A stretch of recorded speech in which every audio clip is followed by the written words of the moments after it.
Ratio between the actual distance on the ground, यानी कि जो हमारे ग्राउंड पर जिसकी एक्चुअल डिस्टेंस है and the distance shown on the map, उन दोनों के बीच का रेशियो है जो एक्चुअल डिस्टेंस है ग्राउंड पर और जो मैप पर जो डिस्टेंस है उनके बीच के रेशियो को हम क्या कहते हैं, स्केल कहते हैं, स्केल कहते हैं। इसका यूज हम डिस्टेंस को शो करने के लिए यूज किया जाता है। बहुत सारी जो एक्चुअल डिस्टेंस होती है किलोमीटर्स में, उनको हम एक छोटे से मैप में दिखा देते हैं, तो उसके दिखाने के लिए हमें किसकी आवश्यकता होती है, स्केल की। और स्केल क्या है, उस एक्चुअल डिस्टेंस और मैप पर दिखाई गई उस डिस्टेंस के बीच का क्या है, रेशियो। वो कैसे, देख लीजिए, मान लीजिए आपकी स्कूल और होम के बीच का डिस्टेंस कितना है, 10 किलोमीटर।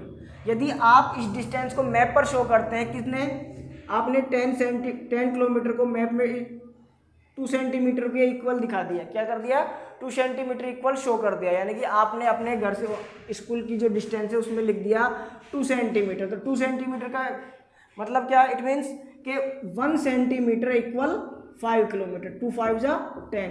तो इसमें 1 सेंटीमीटर इक्वल, यानी कि जहाँ कहीं भी आपको 1 सेंटीमीटर स्क्वायर का डिस्टेंस दिखाई देगा, 1 सेंटीमीटर जो आपको दिखाई देगा डिस्टेंस, वो किसके इक्वल होगा एक्चुअल ग्राउंड पर, 5 किलोमीटर के एक्चुअल में होगा। किसके कितने इक्वल होगा, 5 किलोमीटर के। उसी तरह when large area like continent or countries are to be shown on a paper then we use a small scale, it is called small scale map. कैसे, देखिए, अगर जब हम किसी, अभी तो हमने स्कूल और होम के बिटवीन और होम एंड स्कूल के बीच का जो डिस्टेंस है उसको शो किया था। अब उसमें हमने बताया कि हमारे इनके डिस्टेंस कितना है, 10 किलोमीटर, और उस 10 किलोमीटर को हमने 2 सेंटीमीटर से डिवाइड किया, तो 1 सेंटीमीटर में कितना है, 5 किलोमीटर। यानी कि जब एक्चुअल डिस्टेंस 5 किलोमीटर होगा तो मैप में कितना होगा, 1 सेंटीमीटर। तो इसी तरह जब हम बड़े एरियाज, कंटिनेंट्स है, कंट्रीज है, जब इनको शो करते हैं तो मान लीजिए 500 किलोमीटर इक्वल हम कर देते हैं 1 सेंटीमीटर।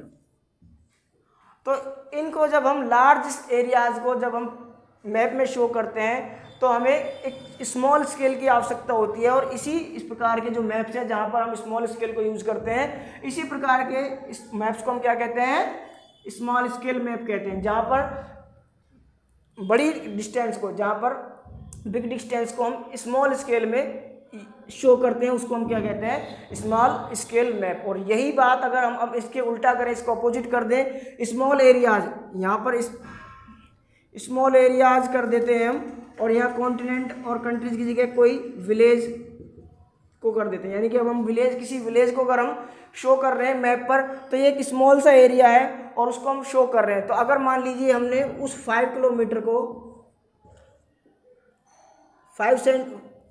5 सेंटीमीटर से हमने उस मैप में शो किया, तो इसका स्केल का मतलब हुआ कि 1 सेंटीमीटर इक्वल 1 किलोमीटर।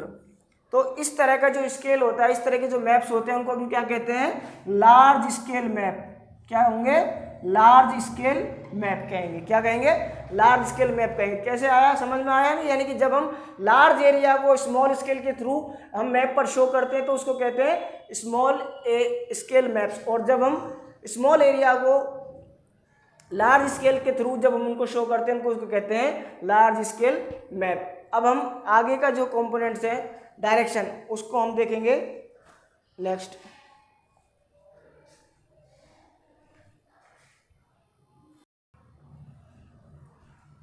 अब सेकंड कंपोनेंट ऑफ मैप वो क्या है, डायरेक्शन, यानी कि दिशाएं।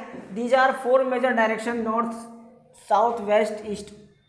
आपने मैप में देखा होगा कि मैप में ऊपर की तरफ लिखा होगा एन, क्या लिखा होता है, N, which is denote to north. किसको डिनोट करता है, वो, यानी कि जब ऊपर की तरफ में मैप में देखा होगा, इस तरह से आपने ऐसे करके एरो देके एन दिया होगा, ये किसको डिनोट करता है, नॉर्थ डायरेक्शन को डिनोट करता है। अब दीज आर 4 मेजर डायरेक्शन। जब आप नॉर्थ को आप देख ही रहेंगे, ऊपर की साइड जो है नॉर्थ है, तो उसके लेफ्ट साइड में ईस्ट होगा, उसके सामने वेस्ट होगा, उसके नीचे की तरफ क्या होगा, साउथ। तो इस तरह से आप उन चारों डायरेक्शन को, उन 4 डायरेक्शन को आसानी से पहचान सकते हैं मैप में। तो these are 4 major direction, north, south, west और ईस्ट। यानी कि जब ऊपर की तरफ क्या है, नॉर्थ, और नीचे की तरफ क्या होगा, साउथ। ये नॉर्थ है तो यहाँ पर क्या होगा, साउथ, इधर ईस्ट तो इधर west. They are cardinal point. इनको क्या कहा जाता है, कार्डिनल पॉइंट कहा जाता है। इनको क्या कहा जाता है, कार्डिनल। ये डायरेक्शन जो है इनको कार्डिनल पॉइंट कहा जाता है। अब बात करते हैं इंटरमीडिएट डायरेक्शन की। इंटरमीडिएट डायरेक्शन कौन कौन से होते हैं? North east, north west, south east और साउथ वेस्ट। यानी नॉर्थ और ईस्ट के बीच का जो एरिया है, जो नॉर्थ ईस्ट से मिलकर बना है, उसको हम कहते हैं नॉर्थ ईस्ट। वेस्ट और नॉर्थ के बीच का है वो north west.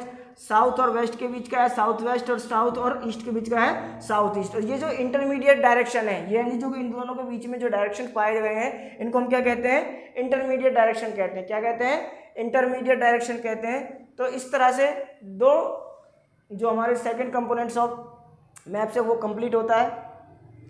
Let's see third part, third components.